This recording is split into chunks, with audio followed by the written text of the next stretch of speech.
Bienvenue à tous, c'est ETV Newsweek, ravi de vous retrouver. Voici les titres. Pas de sortie de crise pour Millénis, il faudra encore attendre pour espérer un accord. La mairie de Pointe-à-Pitre reprend ses marques une semaine après avoir été saccagée. Poissons et nageurs au milieu des excréments, le scandale sanitaire des eaux usées. 71 ans mais déterminé, un homme tente le pari de traverser l'Atlantique en tonneau. On commence par l'échec des dernières négociations dans le dossier Millénis. Les salariés ont eu un espoir de voir leur demande aboutir ce vendredi soir grâce au médiateur, mais les discussions ont tourné court sur la prime d'ancienneté. Reportage Grégoire Troutman. Toujours pas d'accord trouvé à Millénis. Après 3 jours de négociations, les discussions sont rompues et chacune des parties se renvoie à la responsabilité. Mais les perspectives, c'est rien du tout puisqu'ils se sont arrêtés et ils nous ont dit que c'est ça et pas autre chose. Et qu'en janvier, ils allaient juste écrire sur la fiche de paye. Mais s'il faut écrire juste 200 et quelques pour nous faire plaisir et qu'en bas on n'est pas le net, ça ne sert à rien. Je ne peux que demander à l'ensemble des collaborateurs de pouvoir reprendre notre activité de façon à ce que nous puissions réouvrir assez rapidement. Je déplore que l'intérêt des salariés ne soit pas pris en compte, mais qu'il soit passé après l'intérêt des instances représentatives, donc par rapport à un accord d'entreprise de 2009. Les salariés sont en grève depuis le 21 novembre.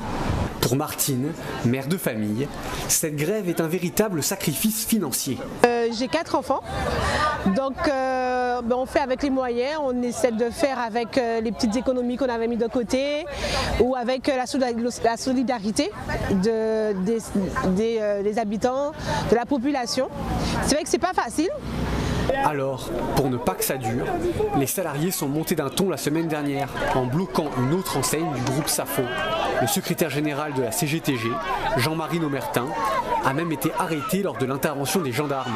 Quelques heures plus tôt, la déléguée syndicale nous expliquait sa stratégie. On estime que ça fait, après 57 jours de grève, on est quand même resté pacifique, tranquille. On ne s'est pas occupé de nous. C'est comme si on n'était pas là. Donc là, ils sauront ce que c'est que de perdre de l'argent. C'est le prix stratégique, c'est là où tout sort et tout entre pour diffuser dans les autres magasins. Après 64 jours de grève, salariés et patrons ont dépensé beaucoup d'énergie. Et toujours aucune solution en perspective. La mairie de Pointe-à-Pitre reprend des couleurs petit à petit. Le nettoyage et la désinfection se poursuivent, les services fonctionnent, mais dans d'autres bâtiments municipaux, il faut dire que depuis que le rez-de-chaussée de la mairie a été vandalisé lundi dernier, beaucoup de questions se posent. Une enquête est en cours pour déterminer les auteurs des faits. Un désordre sans nom et des dégradations en tout genre, c'est ce qu'a découvert l'équipe de nettoyage de la mairie de Pointe-à-Pitre en prenant son service ce matin. Le personnel a alors immédiatement alerté la sécurité qui a décidé de fermer l'établissement. Ce matin, il y a eu vandalisme à l'hôtel de ville de Pointe-à-Pitre. Elle a été visitée par un inconnu ou des inconnus, on ne sait pas encore, donc l'enquête est en cours. Comme c'est en cours, je pense que pendant une semaine, la mairie va rester ferme. Il ne faut pas rentrer parce que c'est toxique. C'est vrai qu'ils ont semé pas mal de produits volatiles, donc c'est dangereux pour le personnel. On a décidé de fermer, oui.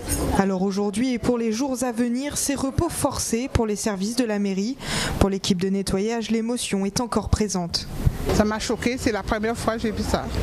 Ça m'a choqué pour voir, on a sali partout dans la mairie, ça fait mal. Hein? Surtout pour le maire, ça fait mal. Alors on ne sait pas qui a fait ça, mais il fallait pas. Ça nous fait la peine de dire, on sait déjà que toutes les mairies ont des difficultés. Pour faire ça en mairie, parce qu'il n'y a pas d'argent, il ne faut pas faire ça. Parce que nous, on a besoin de travailler, nous. Hein. Les individus se seraient alors introduits à l'arrière de la mairie par une petite fenêtre en hauteur. Ils ont ensuite pénétré le rez-de-chaussée et répandu de l'encre d'imprimante sur tous les postes de travail. Si les dégâts sont considérables, les revendications des vandales restent pour l'instant inconnues. Est-ce que cette nouvelle agression est isolée des précédentes qu'il y a pu y avoir? Rappelons-nous qu'au mois de décembre, il y avait également vraiment à ce niveau-là une infraction. Donc l'enquête nous le dira. C'est une véritable agression qui est intolérable vis-à-vis d'un service public, vis-à-vis de la ville, vis-à-vis de ses agents, parce que ce sont à travers leur poste de travail, ce sont les agents municipaux qui sont dans leur travail qui sont touchés. Une enquête a été ouverte, elle devrait livrer ses premières conclusions dans les prochains jours. La Guadeloupe rétrécit. En cause, la montée progressive des océans. Et à l'origine, c'est le réchauffement climatique. Les États de la Caraïbe s'unissent pour tenter d'y faire face, mais aussi pour éduquer la population en cas d'événements climatiques majeurs. Reportage, Marius Mathieu. Des habitations au ras de la mer, d'autres qui s'effondrent, et un littoral qui s'effrite à vue d'œil. Dans ce quartier de Sainte-Marie de Capesterre-Belo, certains habitants s'inquiètent de la progression de la mer sur les terres. De plus en plus, ça avance pour venir envers nous. Ça me fait peur maintenant, mais auparavant, non. On était paisible, on était bien. Bien, la maison qui s'est effondrée, je sais que ça s'est effondré. On s'est réveillé parce qu'on est en voisinage là. Quand ils ont entendu la maison craquer, et puis à 3h du matin, ça s'est effondré. En plus des habitations, c'est aussi une partie du patrimoine historique de la Guadeloupe qui menace de s'effondrer, comme cette poudrière datant de l'arrivée de Christophe Colomb. Grâce au projet de recherche Caribe Coast initié par la région Guadeloupe, 5 millions d'euros ont été débloqués à l'échelle des Caraïbes. Une somme financée entre autres par la région et l'Europe pour établir un plan de lutte contre l'érosion des côtes.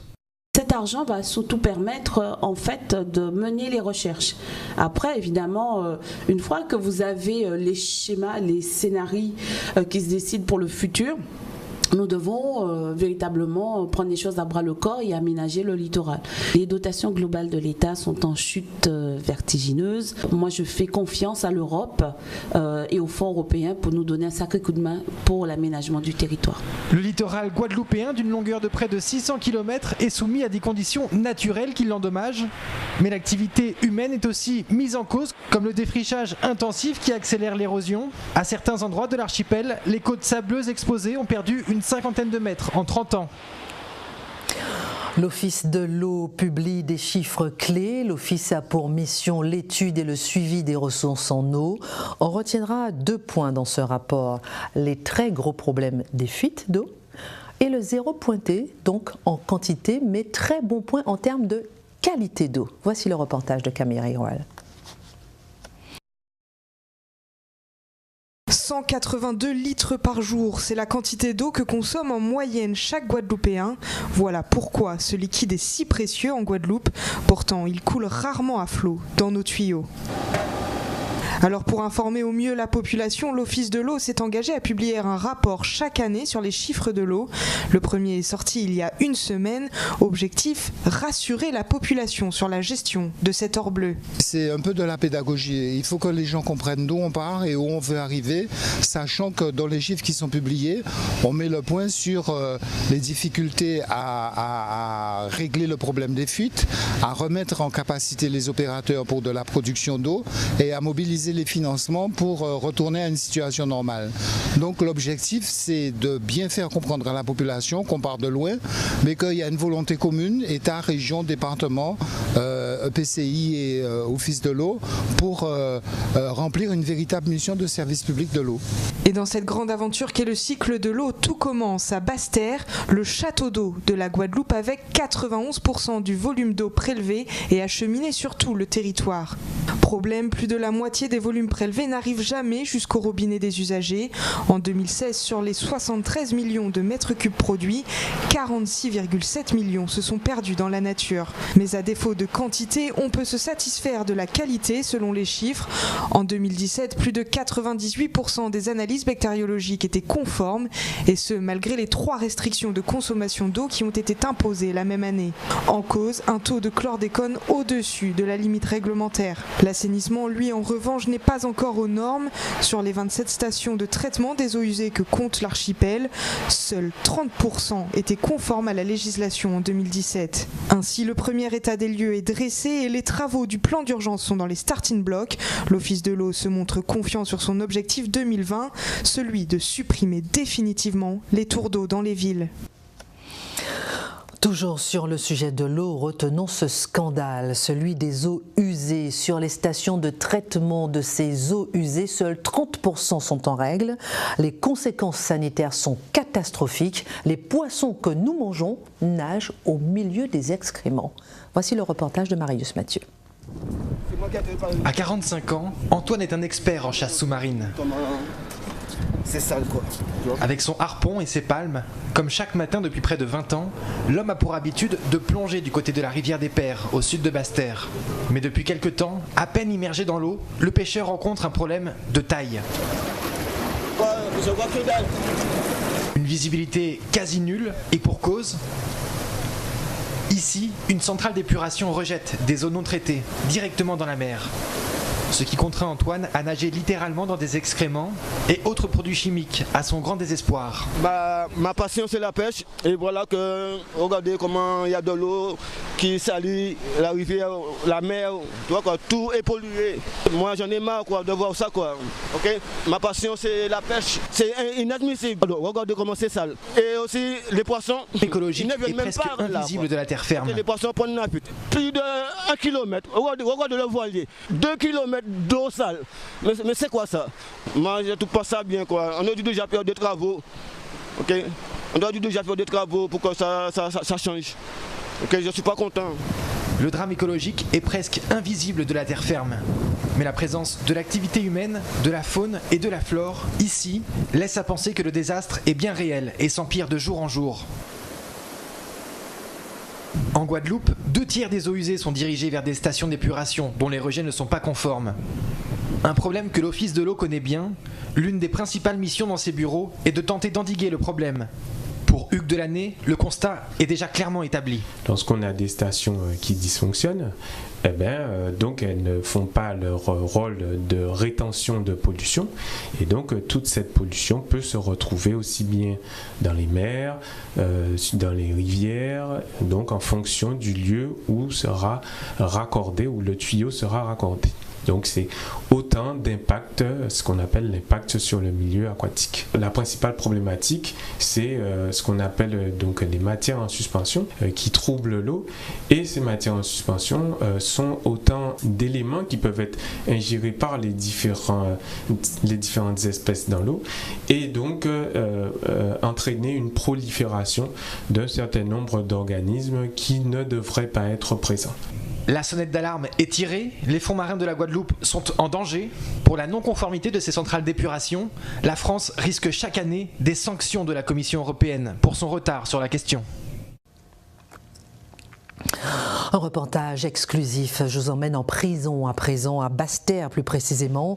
Certains y passent leur baccalauréat. Le recteur de l'Académie de Guadeloupe s'est rendu sur place pour encourager les jeunes détenus qui se battent pour leur diplôme derrière les barreaux.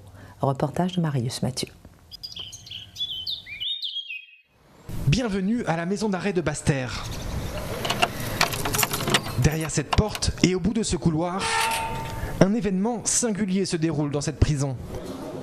Une quinzaine de détenus assistent à leur remise de diplôme en présence du recteur et du directeur de l'établissement. Bon, eh bien félicitations, bravo et bonne continuation. C'est une journée très importante parce qu'elle symbolise des parcours en détention de personnes qui se sont inscrites sur un parcours d'enseignement. Donc cela signifie aussi beaucoup d'engagement de ces personnes-là qui ont beaucoup de mérite à travailler en détention parce que ce n'est pas une chose véritablement très simple. Des conditions pas simples pour étudier, entre le bruit et le sentiment permanent d'enfermement. Ici, même les salles de classe ont des barreaux.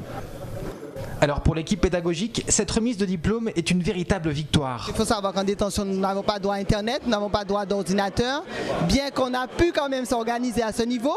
Mais ceci dit, une fois qu'ils sont intéressés, ça se passe aussi bien, parce qu'il suffit d'être volontaire et de savoir aussi ce qu'on veut. Et là, on arrive à les convaincre que ça va leur servir à la sortie. L'espoir de réinsertion dans la vie active, en dehors de la prison, est en effet l'objectif que ces détenus fraîchement diplômés ont en tête. J'ai choisi de reprendre mes études dans l'établissement de Basse-Terre parce que tu sais, des fois quand tu es dehors, tu n'as pas beaucoup de temps à réfléchir et reprendre tes études. Non? Mais quand tu es dans l'établissement, tu as tout ton temps à reprendre et à pas faire tes fautes que tu as fait quand tu étais dehors. Tout le monde fait des fautes dans leur vie et on a une autre chance à le reprendre quand on est dans cette détention. Alors, c'était bon pour moi. Malgré des conditions difficiles de détention liées à la surpopulation carcérale et au manque de moyens, certains détenus, comme ici, ont choisi de briller dans l'ombre dans l'espoir d'un avenir meilleur. Le vacarme rue Vatable, prostitution, bar à musique, insécurité, les commerçants voient leur chiffre d'affaires baisser et les riverains sont excédés par le bruit. Voici le reportage de Marius Mathieu. Le tribunal de grande instance flambant neuf n'est qu'à quelques mètres de cette rue. Pourtant, ici, dans ce quartier typique de Pointe-à-Pitre, les habitants sont excédés par des nuisances qui deviennent difficilement vivables. Située sur la rue Vatable, cette habitante a pu constater une dégradation de la qualité de vie ici. Je suis née à la rue Vatable en 1964. Depuis quelques années, cette rue-là, ce quartier est devenu insupportable, désagréable, entre les musiques des Espagnols, le scandale tous les soirs des passants qui sont ivres en sortant chez les Espagnols. On ne peut pas dormir et ma maman a 86 ans. C'est pas facile pour elle le soir. Elle passe pas mal de nuits blanches. Parce que tous les soirs, quand il est 2 heures, elle est déjà réveillée. Des nuisances sonores donc, couplées à un sentiment d'insécurité, étroitement lié à un phénomène de prostitution, nuit et jour, dans la rue. Pour certains commerçants pointois, le déclin du quartier provoque une vive émotion. Ça fuit les clients parce que j'ai des clients qui sont partout, qui viennent de le quartier. Et des fois, quand ils viennent peut-être vers 19h, c'est moi qui dois les accompagner dans les voitures. Dernièrement, j'ai une dame, une bonne cliente du Gosier. Elle m'a dit, Monsieur Benoît, ça fait longtemps que vous me coiffez. Mais franchement, je viens à Pointe-à-Pitre à cause de vous. Et si ce n'était pas vous, je ne serais pas venu à Pointe-à-Pitre parce que j'ai peur de Pointe-à-Pitre. Et je vais vous dire, monsieur, ça m'a fait du mal, ça m'a fait très très mal d'entendre quelqu'un parler de Pointe-à-Pitre comme ça. Ça m'a fait très mal parce que c'est une ville que j'aime beaucoup et c'est ma ville. Avec son architecture authentique, Pointe-à-Pitre est une ville de charme, mais la brûlante question de l'insécurité de cette ville est aujourd'hui indéniablement sur toutes les lèvres. Vous avez 71 ans, vous vous sentez comment? Allez, un peu d'énergie, on peut en trouver. Regardez cet homme qui a 71 ans et qui traverse l'Atlantique en ce moment même dans un tonneau. Regardez ce reportage. C'est à bord de cette embarcation qu'il tente de traverser l'océan Atlantique. À 71 ans, cet ancien militaire s'est lancé dans un pari fou, se faire la transat à tonneau, porté uniquement par la force des courants et du vent. Parti des îles Canaries le 26 septembre dernier, le Français se trouve désormais au large des côtes africaines, destination les Caraïbes. Être le simple passager de l'océan, porté par les vents et courants, ça n'a jamais été fait. Parce que ça fait bientôt 26 jours que je suis parti.